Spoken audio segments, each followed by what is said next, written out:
This is Joe Putzman, live. And never has a word been so full of me.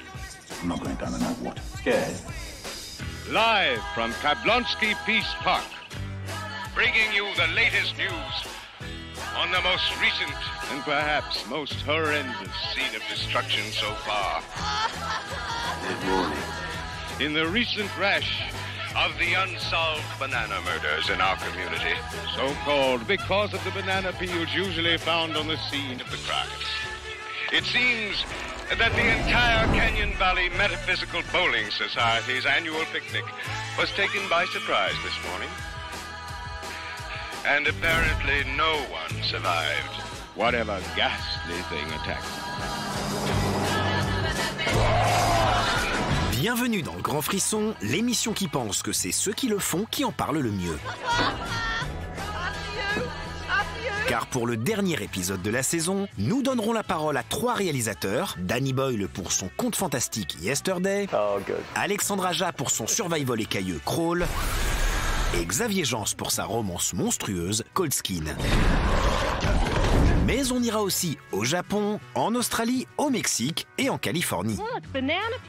Alors, pour la dernière fois, ouvrez grand vos yeux qu'on titille vos nerfs optiques et asticote vos neurones. Electronic gizmo. Switch it on. Gotcha, you murderous bastard.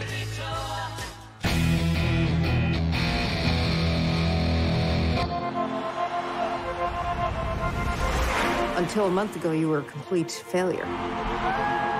And then somehow you became the biggest star in the world. As if by magic. So what happened? Outre qu'il s'agit d'un chouette conte fantastique avec en son cœur une jolie histoire d'amour, Yesterday est aussi une vraie réflexion sur l'art et le succès.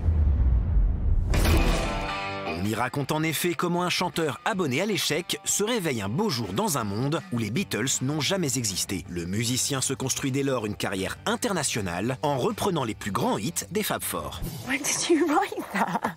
I didn't write it. Paul McCartney wrote it. The Beatles. Who? On peut légitimement se demander si le propos du film ne fait pas écho à l'attachement du réalisateur Danny Boyle au prochain opus de James Bond, un projet qu'il a quitté en début d'année. I understand why you said that, yeah. No, it wasn't actually, because we were making Yesterday by the time the Bond came up. So the Bond was very much second. And what was great about the producers of both movies is they tried to work out a way in which I could move from Yesterday to Bond. But it didn't work out because we fell out about the script, so it doesn't really matter. But no, Yesterday was first. And I find myself in times of trouble, Mother Mary comes. I'm just listening to Jack's new song. Yesterday marque la rencontre entre 2 artistes étendards de l'Angleterre, Danny Boyle et le scénariste Richard Curtis, une association inattendue. Indeed, you know, Four Weddings and a Funeral and Trainspotting are very different films. But actually, there are more things that connect us than you might think. I'm 2 weeks older than him, literally just 2 weeks older than him. We both love music, and I think there's also a joy in our films that's quite similar in a way, even though they're different sensibilities. There's still a spirit in them. So the truth of the matter is, I don't think I'm a very good film director. I think Danny's a very good film director. There's the scene where he finds out the Beatles don't exist on his computer. So if I'd shot that, it would have been a shot of Himesh, a shot of the computer, and then he walks out the door. Whereas with Danny, there's slow motion, he tears out records, you look back through the record case, there's a super tight thing, there's a slow motion thing of that, there's through the window, you know, so it's that kind of thing where he just pushes it to make a real moment instead of just, you know, 2 shots. So I hope to emphasise his spirit, really. No. Stop it. Yesterday. It's one of the greatest songs ever written. Well, it's not Coldplay. It's not Fix You. Danny Boyle avoue même avoir beaucoup appris de cette collaboration. I've moved around different kinds of film, or tried to, whereas Richard has very much concentrated on one kind of film, really. He's tried to work within a romantic comedy as a convention, and you learn such a lot from working with him because he spent his life doing that. And it looks effortless because he makes it look effortless and easy. It's not. It needs enormous skill. Otherwise, the cinemas would be full of romantic comedies the whole time, because what's not to like about a romantic comedy? But they're very difficult to pull off, I think. Mais Yesterday bénéficie surtout de l'énergie propre à Danny Boyle. Oh, really? No, only kidding. No, leave it to the brothers. That'd be my advice.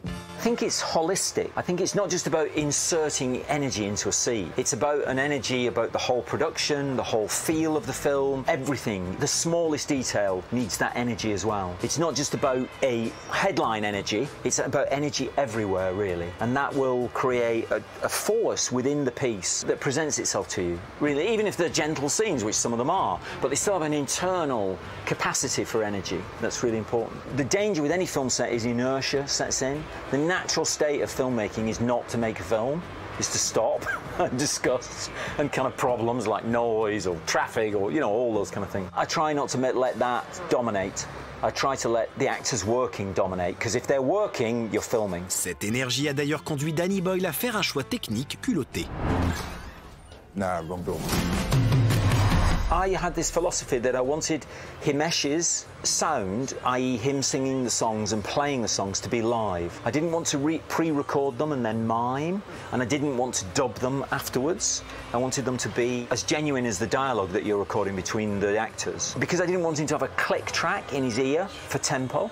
It means that you can only really select one take. He can do 10, 15 takes, but you can only really use one, because the tempo varies across them all. We're human beings, we just don't have perfect tempo, they vary. And so I used multiple cameras to make sure that I had enough angles on each single take to give me variation in that. Il en résulte une vivacité et une joie de vivre qui devraient assurer à Yesterday un joli succès. It's going to be the greatest album of all time. I've got two men who claim that the songs are theirs. Let's see how this plays out, shall we?